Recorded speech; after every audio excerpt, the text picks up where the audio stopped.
Students class 10th के chapter 9 त्रिकोणमिति का अनुप्रयोग यानी सम एप्लीकेशन ऑफ ट्रिग्नोमेट्री के एक्सरसाइज 9.1 का ये क्वेश्चन नंबर 16 है। बहुत इंपॉर्टेंट है, एग्जामिनेशन में बार बार पूछा जाता है। इसमें दिया गया है the angle of the elevation of the top of the tower is from 2 points on the ground at a distance of 4 metre and 9 metre from the base of the tower are complementary. Prove that height of the tower is 6 metre. अर्थात मीनार के आधार से 4 metre और 9 metre की दूरी पर स्थित दो बिंदु मीनार के शिखर के उन्नयन कोण पूरक कोण हैं, तो सिद्ध कीजिए कि मीनार की ऊंचाई 6 मीटर है। पहले ध्यान से समझिए इसमें क्या गिवन है। हमको एक मीनार दिया गया है, मीनार के पाद बिंदु से यानी उसके बेस से 2 पॉइंट्स हैं जो 4 मीटर और 9 मीटर की दूरी पर स्थित हैं।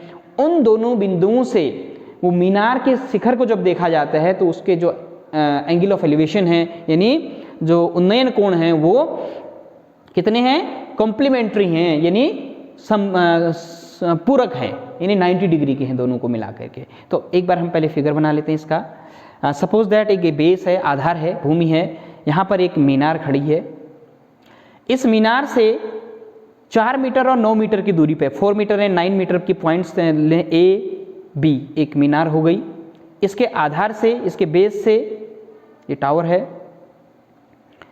एक पॉइंट सी ले लिया जो कि 4 मीटर की डिस्टेंस पे है, और इसी के बेस से एक पॉइंट और ले लिया हमने डी जो इससे इसके बेस से 9 मीटर की डिस्टेंस पे है।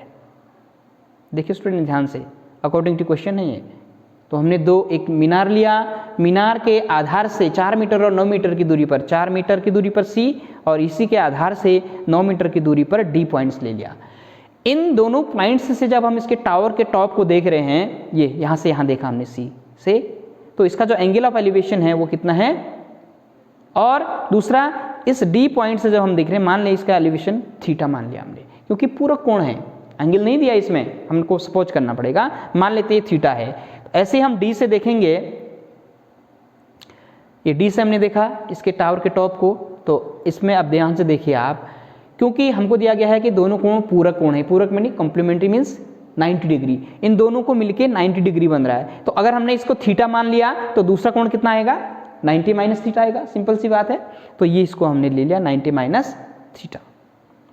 ये तो 3D फिगर है। आप इसको 2D में भी आप चाहें तो एक मॉडल आप लोग बना सकते हैं, इसमें भी आप शो कर सकते हैं, बड़ी इजीली आपको दिखाया जाएगा ये मॉडल कैसे बनाते हैं हम लोग।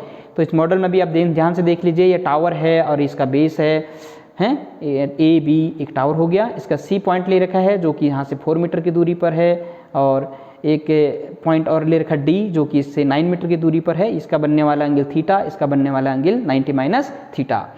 If the sum of the two angle is 90 degree called complementary. हम जानते हैं कि इनका सम यदि 90 डिग्री हो तो वो कॉम्प्लीमेंट्री एंगल होते हैं, यानी पूरक कोण होते हैं।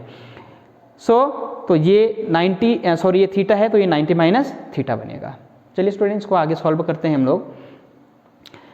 हमने मान लिया है A B is the tower, A B एक टावर है, 2 point C and D are at a distance of 4 metre and 9 metre from the base of the tower. इसके बेस से हमने 2 पॉइंट्स ले रखे हैं सी और डी जो कि 4 मीटर और 9 मीटर के डिस्टेंस पे हैं। Let the angle of elevation from these points are theta and 90 minus theta respectively. C से हम देखते हैं तो थीटा डिग्री है, और जो हम डी से देख रहे हैं तो 90 माइनस थीटा है। तो हमको ये प्रूव करना है कि इसमें जो टावर है ए बी, इसकी ऊंचाई 6 मीटर है। आंसर हमको मालूम है, 6 मीटर लाना है। अब ध्यान से देखिए, हाइट ऑफ द टावर को h मान लेते हैं, यानी h और बेस हमको मालूम है। तो हाइट यानी परपेंडिकुलर अपॉन बेस, लंब बटे आधार, किसमें होता है वो संबंध, tan में होता है। तो हम tan थीटा का यूज करेंगे इसमें। राइट एंगल ट्राइंगल ले लिया ए बी सी। ध्यान से देखिए, छोटा वाला ट्राइंगल जो अंदर बन रहा है उसको ले रहे हैं हम पहले। tan theta equal to perpendicular upon base, लंब बटे आधार, ए बी लंब है, आधार बी सी है, A B upon B C. Clear. अब ए बी को हमने h माना है और बेस हमको यहाँ पर 4 दिया हुआ है, बी सी 4, तो ये हो जाएगा h अपॉन 4। Equation number 1। क्योंकि यहाँ पर थीटा की वैल्यू हमको मालूम नहीं है तो इसको हम ऐसे ही रहने देंगे, इसको क्वेश्चन नंबर 1 मान लिया। दूसरा राइट एंगल ट्राइंगल कौन सा बन रहा है, ए बी एंड डी। तो in right angle triangle A B D, इसमें भी हम tan ध्यान से देखिए अब 10 एंगल कौन सा बन रहा है इसमें 90 माइनस थीटा, तो so 10 90 minus theta is equal to perpendicular upon base लंब बटे आधार A B upon B D, A B upon B D. हम जानते हैं कि 10 90 माइनस थीटा हमने ट्रिग्नोमेट्री में पढ़े इससे प्रीवियस लेसन में 10 90 माइनस थीटा इक्वल टू क्या होता है करके, तो 10 90 माइनस थीटा इक्वल टू आ गया ए बी की वैल्यू हमने रख दिया h अपॉन 9।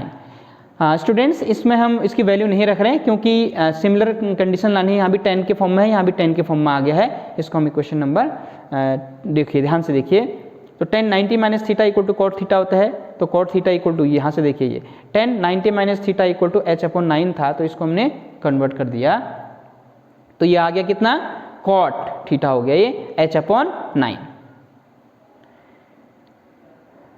अब हम जानते हैं again tan theta equal to होता है 1 अपॉन कॉट थीटा, तो इसको 10 के फॉर्म में कन्वर्ट कर देंगे, तो यहाँ से क्या आ जाएगा tan theta equal to 9 upon H हो जाएगा, इसका रेसिप्रोकल हो जाएगा, तो टेन थीटा इक्वल टू हो गया ये 9 अपॉन एच। ध्यान से समझने की जरूरत है यहाँ पे थोड़ा सा, इस राइट एंगल ट्राइंगल में हमने कैसे इसकी वैल्यू फाइंड की है। 10 90 minus theta equal to perpendicular from base h upon 9 आया था, 10 90 माइनस थीटा को हमने फॉर्मूले से कॉट थीटा में कन्वर्ट कर दिया, तो 10 90 minus theta equal to cot theta equal to h upon 9, फिर 10 इस कॉट से हमने फिर 10 की वैल्यू फाइंड की रेसिप्रोकल से, इसका व्युत्क्रम होता है, तो ये 10 का व्युत्क्रम कौन है कॉट, तो 10 theta equal to 1 upon cot, यानी 10 थीटा इक्वल टू इसका भी रेसिप्रोकल हो जाएगा 9 upon h। Equation number 2 from equation 1 and 2, 1 और 2 को ध्यान से देखिए, यहाँ भी 10 theta equal to h upon 4 है, यहाँ 10 theta equal to 9 upon h है, दोनों लेफ्ट हैंड साइड में हमारे पास 10 थीटा आया है, तो राइट हैंड साइड भी क्या हो जाएंगे इक्वल हो जाएंगे, तो h upon 4 equal to 9 upon h आ जाएगा।